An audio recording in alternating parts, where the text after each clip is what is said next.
Olá, caros amigos da Liga Espírita do Estado de São Paulo, sejam mais uma vez muito bem-vindos aqui à nossa leitura do Evangelho de hoje.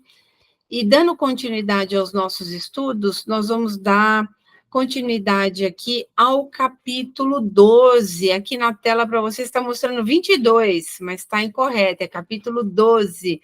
Amai os vossos inimigos. E hoje a abordagem vai ser feita com o tema, né, do compilado de informações das instruções dos Espíritos. E aí nós temos, já para iniciar aqui os nossos comentários sobre o Evangelho, nós temos aqui a primeira instrução dos Espíritos, que tem como título a vingança, né? E aí eu gostaria de aproveitar a oportunidade, convidá-los à leitura, né? E isso vai facilitar bastante o entendimento e a absorção aí dos conhecimentos, né? Para que a gente também possa fazer reflexões aí mais profundas sobre os temas abordados. E aqui eu deixei já em destaque, né? Dois trechos aqui desta instrução, que diz o seguinte: olha, a vingança é um dos últimos resíduos dos costumes bárbaros que tendem a desaparecer entre os homens. Então, na introdução, né, desta mensagem, já tem bastante informação para a gente. E aqui ele diz últimos resíduos dos costumes bárbaros, né? Quando se fala em vingança, e está dizendo aqui para nós que é um último resíduo, e sendo o último resíduo destes costumes bárbaros, isso demonstra claramente que ainda nós, encarnados, né, ainda estamos muito ligados ainda àquele estado de animalidade lá do passado. E por ele ser o último, é um dos mais difíceis, correções, né? Que exige de nós um grande empenho para que a gente possa mudar esse sentimento de vingança, né? E como fazer isso, né? Então, aqui no nosso texto, nessa instrução, a lição que fica bem clara para nós é que ainda hoje nós temos ainda este hábito, né, de nos vingarmos daqueles nossos desafetos. E aí entendamos desafetos como inimigos, adversários, pessoas não gratas, enfim, como queiramos chamar.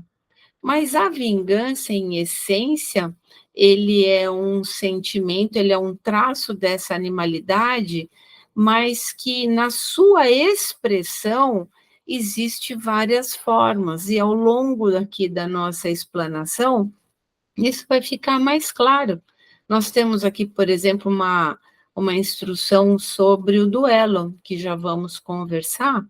O duelo, que é algo do passado, hoje nós não vemos isso com tanta frequência, mas ainda nós observamos que existe sim o duelo, mas de uma forma um pouco mais civilizada, vamos dizer assim, diferentemente do que acontecia no passado, mas ainda acontece, né? Então, aqui ele diz para nós que, por conta desse estado ainda de animalidade, Jesus nos recomenda, que nos ensina, né? Perdoai os vossos inimigos, né? A prática do perdão, ela vai fazer com que nós consigamos resolver determinadas diferenças no mais breve e curto espaço de tempo. E isso nos garante uma tranquilidade e uma certeza de que nós vamos conseguir, né, quase que definitivamente, resolver essa diferença que a gente tem para com o nosso irmão. Porque aquele que perdoa, ele cessa o mal naquele momento. E aí, portanto, esse sentimento, esse processo de vingança, seja de qual expressão ela se der, ela não vai ocorrer mais, né. Então aqui e ele dá continuidade aqui para nós, ele fala muito claramente aqui, nessa nossa na continuação, ele diz para nós, né, que a pessoa quando ele é perseguido, ele diz aqui, olha, dessa maneira, quando o perseguido aparece nos meios atingidos pelo seu sopro envenenado, admira de encontrar semblantes frios, onde outrora havia rostos amigos, bondosos, fica estupefato quando as mãos que procuravam a sua agora se recusam a apertá-la. Isso aqui, pode parecer estranho quando a gente fala sobre vingança, sobre duelo, porque a vingança ela tem um traço de uma sordidez que ela é muito sutil.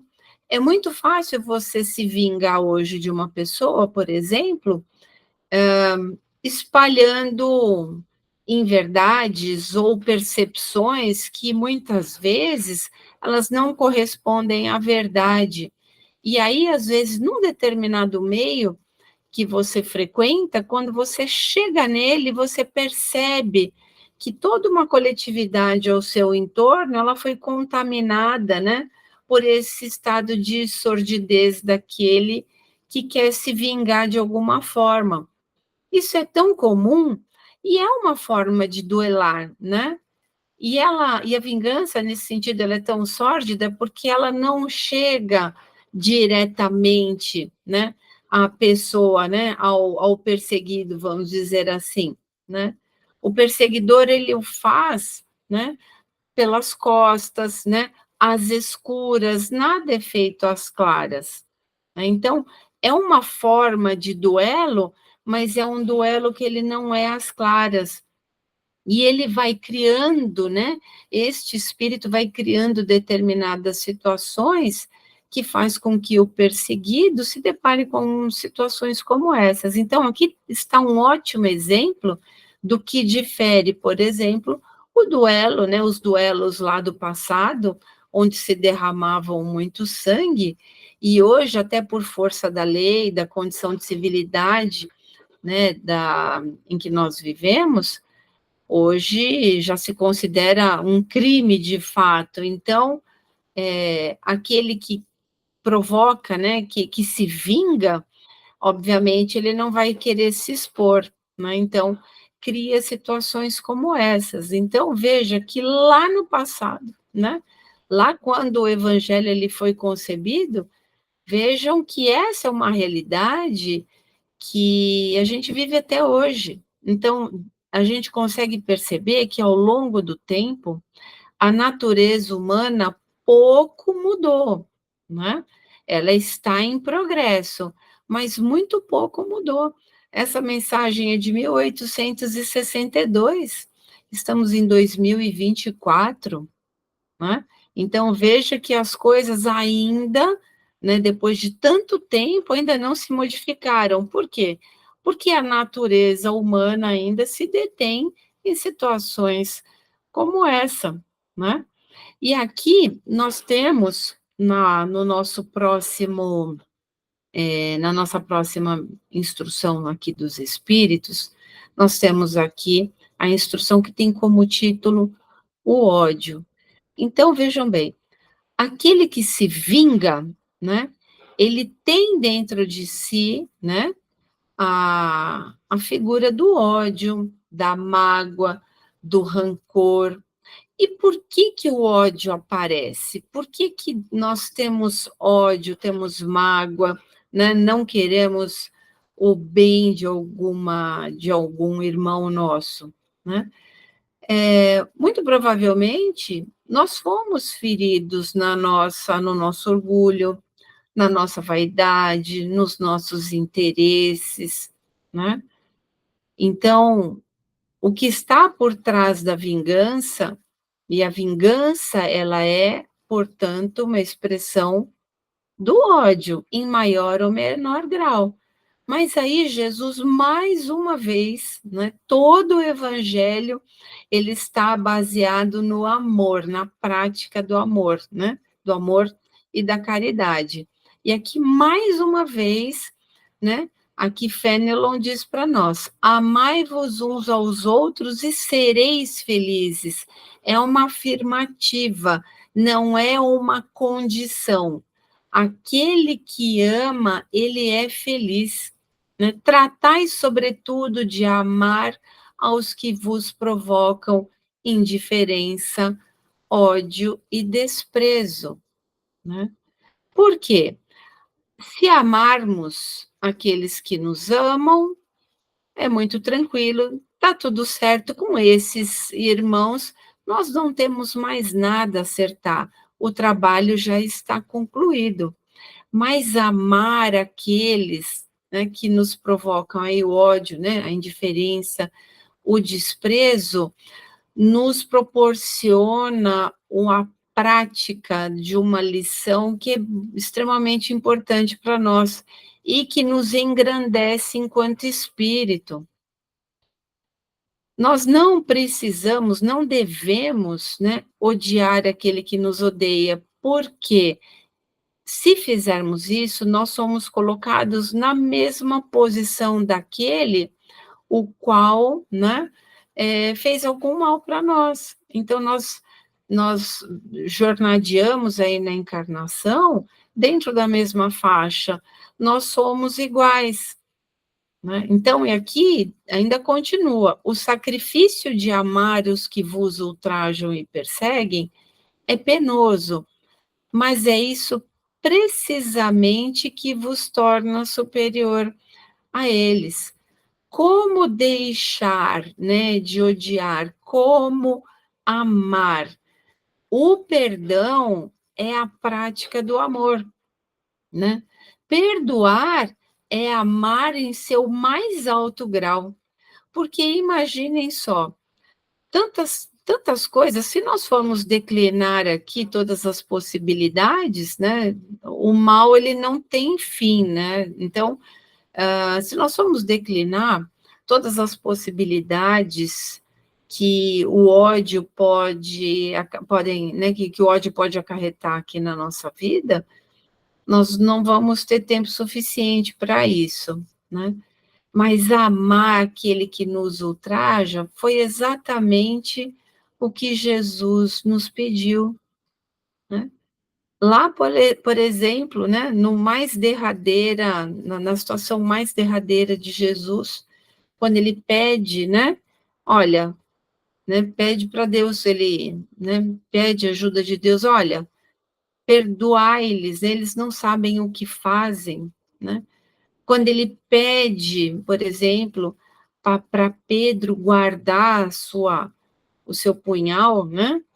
Para falar assim, olha, quem com a espada fere, pela espada perecerá. Então, a prática do perdão, então, mais uma vez, sendo a sua máxima expressão do amor, vai nos garantir essa felicidade futura. Mas como é essa felicidade? Né? Imaginemos o seguinte, que nós não perdoemos, né? Por algum motivo nós não perdoemos.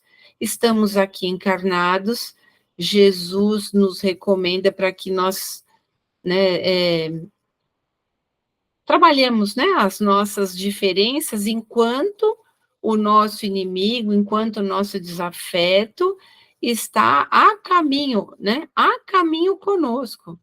E esse a caminho conosco, o nosso irmão lá, ele está, né, na mesma trajetória encarnatória que nós. Então, nós estamos no mesmo caminho mesmo. Então, ele recomenda, olha, resolva a situação agora, porque ela vai piorar, e vai.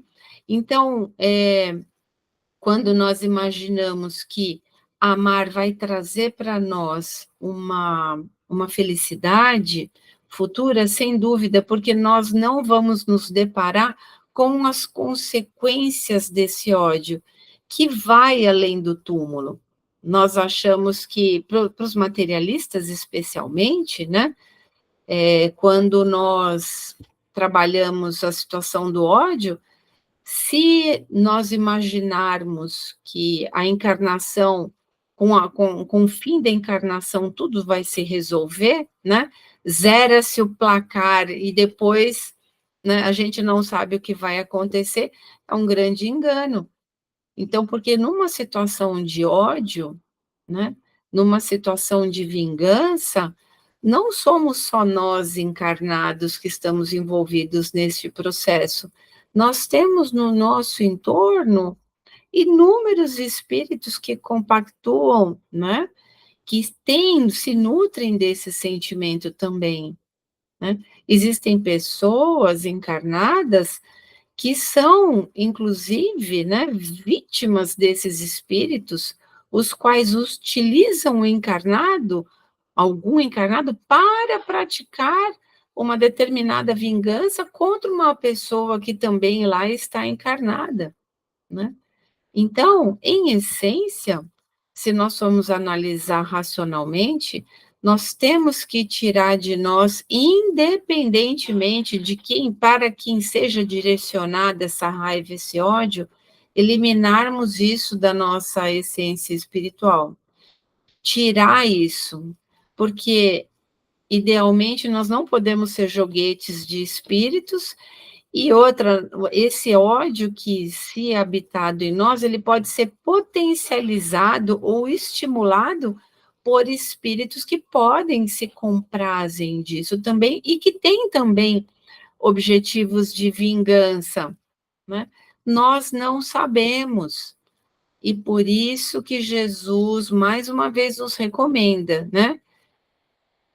Resolva a situação com o seu irmão enquanto vocês estão a caminho, porque senão nós não seremos felizes, sem dúvida alguma, porque nós vamos carregar isso por muitos e muitos anos, muitas encarnações.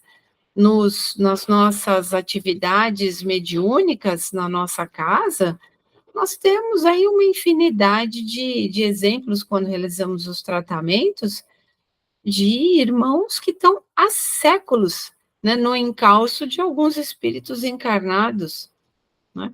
Então, se nós amarmos, né, se nos amarmos, for garantia de felicidade, né, se nós tivermos dúvida disso, o Evangelho aqui já nos afirma, seremos felizes, né? E aqui, só para reforçar a ideia aqui do duelo, e no nosso Evangelho existem vários exemplos, e até por conta do tempo que o Evangelho, as mensagens foram recebidas, a prática do duelo já não era tão usual, mas ainda existiam, né? E aí diz aqui o nosso irmão Adolfo, né? Ele fala assim para nós: arriscar os dias para vingar uma ofensa é recuar diante das provas da vida. É sempre um crime aos olhos de Deus, e se não estivesseis tão ilhados como estáis nos vossos preconceitos, seria também uma ridícula e suprema loucura aos olhos dos homens.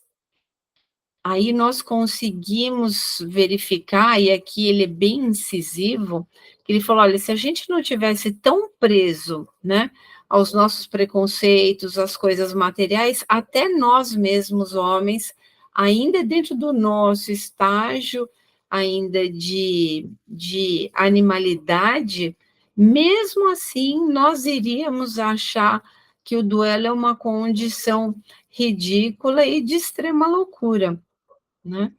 Porque, de fato, se nós nos vingarmos, né, se nós partirmos para uma situação de duelo, seja qual for, com o nosso irmão, com os irmãos, né, que convivem conosco, enfim, objeto aí da nossa vingança, ele diz aqui que é recuar diante das provas da vida. Ora, todos nós temos situações espirituais aqui a resolver, né? Somos muito imperfeitos ainda, somos demais ainda, né? A imperfeição habita grandemente, fortemente ainda em nós. Então, vejam, os irmãos que estão conosco, muito provavelmente eles nos vão servir de prova, né? Para que testem mesmo essa nossa benevolência, essa prática aqui que o Evangelho nos recomenda, né? Então, quando a gente se vinga, nós de fato estamos aí recuante diante das provas da vida. Às vezes, o nosso irmão, aqueles quais nós não temos muita afinidade, ele, sem dúvida, ele se comporta como nosso professor. Ele, sem dúvida, porque ele está nos desafiando, né? Aquilo que não nos desafia, não nos transforma. Por isso que a vida é feita de desafios e de situações problema. E aqui nós trabalharmos, né, o domínio próprio à luz da doutrina que o mestre nos trouxe vai nos assegurar essa tranquilidade futura. E ele ainda lembra aqui na lição: lembrai-vos de que vos será perdoado segundo tiverdes perdoado. Então, é uma balança que ela se equilibra de uma forma muito lógica dentro das leis de Deus. E Santo Agostinho diz que ainda o duelo é incontestavelmente uma prova de covardia moral como o suicídio. Então, ele nivela em termos de peso, né, de compromisso, o duelista com o suicida, de tão grave que é isso, porque, na verdade, o duelista, ele nada mais é do que um homicida, né, potencial, né, e o suicídio, ele tem como base, né, uma covardia moral, né, falando respeitosamente, né, sobre o tema, mas o suicídio é uma covardia diante das situações da vida. Então, ele nos coloca, né, tanto o duelista como o suicida numa condição de covardia, né? Então, Jesus, em todo momento no Evangelho, ele condena, né, a prática do Evangelho, em todo o Evangelho ele condena, através do que então a gente vai poder resolver, né, essa situação em nós? A prática do perdão, né? Não existe uma outra forma, né? E aqui, né, nessa outra mensagem, ainda tem aqui bastante claro aqui uma informação para nós que diz o seguinte: ó estúpido amor próprio, toda vaidade, orgulho e louco orgulho, quando sereis substituídos pela caridade cristã, pelo amor do próximo e a humildade de que Cristo nos deu o exemplo e o ensino, né? Então, esse nosso irmão, né, que ele se intitula como um espírito protetor, ele também aqui já deixou muito claro, né, que duelo, ódio, vingança, tudo isso tem por base o quê? Quando o nosso, né, a nossa vaidade, o nosso orgulho, o nosso amor próprio é ferido. Quando deixamos de nos sentir afrontados, feridos, né, nesse nosso amor próprio, né, no nosso orgulho, na nossa vaidade, nós vamos deixar de sentir raiva, ódio, né, e ter desejos de vingança em relação aos nossos irmãos, né? Então, tudo, na verdade, se baseia, né, na elevação do seu próprio espírito, e não no do outro. Porque situações como essa que nos afrontam, nós vamos nos deparar com elas inúmeras vezes ao longo da encarnação. Nós temos tantos exemplos, né, maravilhosos. Francisco Cândido Xavier, o quanto ele fazia de bem para as pessoas e o quanto ele foi afrontado, e ele não se sentia agredido, né? Agora, imagine um espírito encarnado como aquele, que também tinham suas provas a passar, e que ele a todo momento, né, ao longo de toda a sua encarnação, de uma forma ou de outra, ele foi afrontado, né?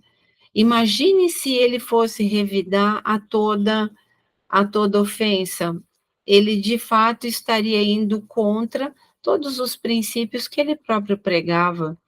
E quanto a nós espíritas, quantos de nós, né, já passamos por uma situação como essa, né?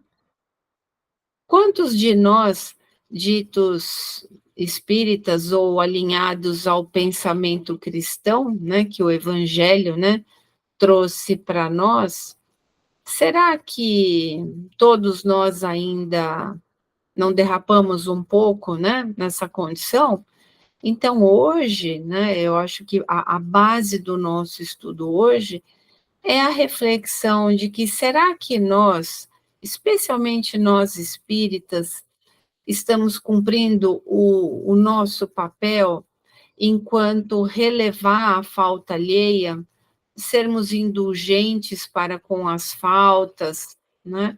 Não revidar a ofensa, aquele que foi atingido na sua face direita, ceder à esquerda, né? Será que nós ainda não temos ainda muito a aprender com o nosso evangelho? E essa fica a nossa reflexão de hoje, né? E aqui a nossa última lição aqui abordada diz o seguinte: refletir um pouco. Por uma palavra dita muitas vezes sem intenção ou inteiramente inofensiva por um de vossos irmãos, vosso orgulho se fere, respondeis de maneira áspera e a provocação está feita. Né? Então, quantos de nós nos sentimos ofendidos, às vezes, por uma palavra mal colocada, né? Por uma percepção? Nós, na encarnação, isso é um tema, inclusive, delicado, porque nós, na encarnação, nós não temos certeza, assim, de tanta coisa, nós temos percepções a respeito dos nossos irmãos, né, ou do comportamento dos irmãos que compartilham a encarnação conosco, né? Nós, é raro nós termos a certeza de alguma coisa. Então, quando alguém vem com uma frase, alguma palavra, uma colocação mal feita, né?